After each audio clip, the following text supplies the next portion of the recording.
Hey, it's the after show. Thank you so much for supporting me, guys. Give me some confidence in this world. We're talking about Yamaha, Gugas, and Watsits. I've viciously bored you all with my talk about this Yamaha CS Reface synthesizer, how there's no rules and you can do whatever you want and make terrible noises. We'll continue the theme of white-clad plastic Yamaha boxes. Yeah, this is a Yamaha AG06 mixing console, and this thing swept to the rescue for me years ago, and now I just kind of swear by these. So if you want to get into recording audio, either like a microphone or anything, you're gonna need something like this that turns these XLR inputs, which is like microphone cables and whatnot, into USB so that you can record it on your computer. Back in my Dankmas Simpson remix days, like I was live streaming coming up with them, and a problem I was having was I needed to be able to listen to my computer and the music, but also send it at the same time. It had to be in and out simultaneously, and not that many USB desks who actually do it.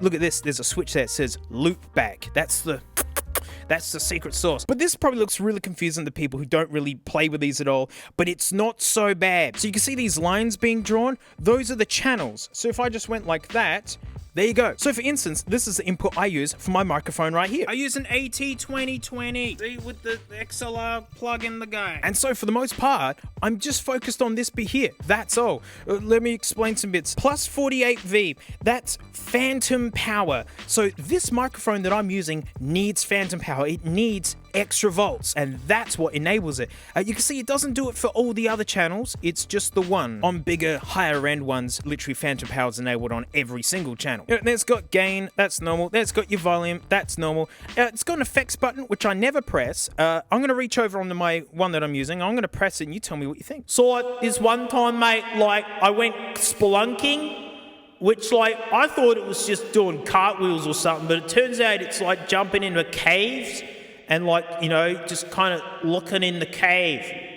Well, I did it by the rules, mate, where I basically done like, you know, went into a cave on my own and like didn't tell anyone I was doing it, or, you know, or even brought a phone, or, I mean, not that you can get signal down here.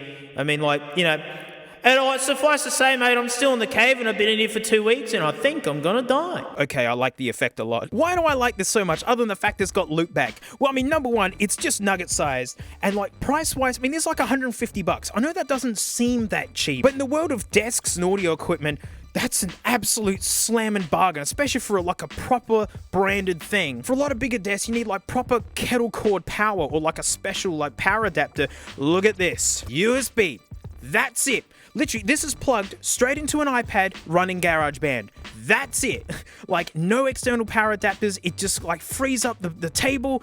You know, you can just bring it along to things and have it running out of like a battery backup. And then you actually start looking around. Look, it's got monitor outs. I have this going out to a set of Focal Shape 65s. Like really, really nice audio monitors. Mate, this outputs to them just fine. Big stinking headphone jack. All right, now we have a look. Look, there's the second channel. I mean, that's more for like guitars or like a second vocal or something.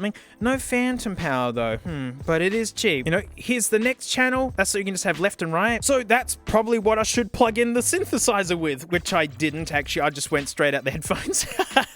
You see, that's for plugging in keyboards. Nothing I love about this is just the little symbols I use for each of these. Ooh, the CD input. Or, you know, just any audio device. So if you're into screen capturing like vintage games and things, you can literally just have the video being sent to your telly and you have the audio sent to here so you can record it super crisp against your voice, because then you plug in headphones and you can hear your own voice and the game music and you can balance it as you're doing it. This is such a good streaming desk. And there you go, look, it's got its own little volume knob. It's just so easy to stream with. If your volume's too much, you just bump it down. If you need the music up loud, you go like that. This is USB from the computer, so you can have stuff playing on the computer going through this that you get to hear, and it's outputted, you know, and you just adjust it like that. And then this gray area is just the main output, so that's off to the speakers and then to the headphones. And the way I use this is that you can have the headphones and speakers plugged in all the time. Like, you can run them at the same time. So you can just quickly listen to the headphones and go, okay, and then you're back to the monitors. Then there's aux in. Then there's headset in with like an external microphone. This thing is a legend, and I swear by it. I think I've owned mine for nearly 3 years now. My first microphone that I used for DankPods was a Blue Yeti, except for the very first video, which was a GoPro. We don't talk about that video anymore. When it was time to upgrade to the the Audio-Technica, you know, I need another desk. I'd already been using one of these for a while, and so I just grabbed the second one, and I don't regret it the slightest. What a trooper. The gigs that you could do with this, and it's just so easy with the amount of power, and it's built good. Mixing desk you can fit in your backpack. I mean, just to give you a vibe on like how compact this is. Here she comes. No, it's impossible to get the whole thing in here. Look, there's the other corner. Oh, man. Yeah, she's got a few channels, mate. Just one or two. Oh, she's got a few potentiometers. But as you can see, they're just the individual channels. It looks really daunting, but if you're only using 2 of these, the rest of this you don't have to look at. But then you can see how many adjustments you can make to every little bit of the sound. So, you know, this do be a simple guy. I mean, even this is a cheaper desk. Ooh, compression. It makes the loud stuff quieter and the quiet stuff louder. Like, imagine a gunshot and a whisper at the same volume.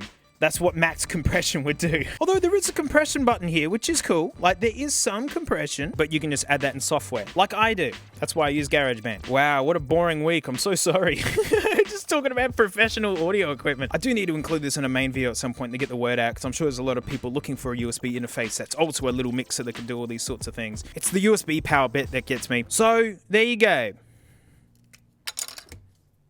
Bonjour.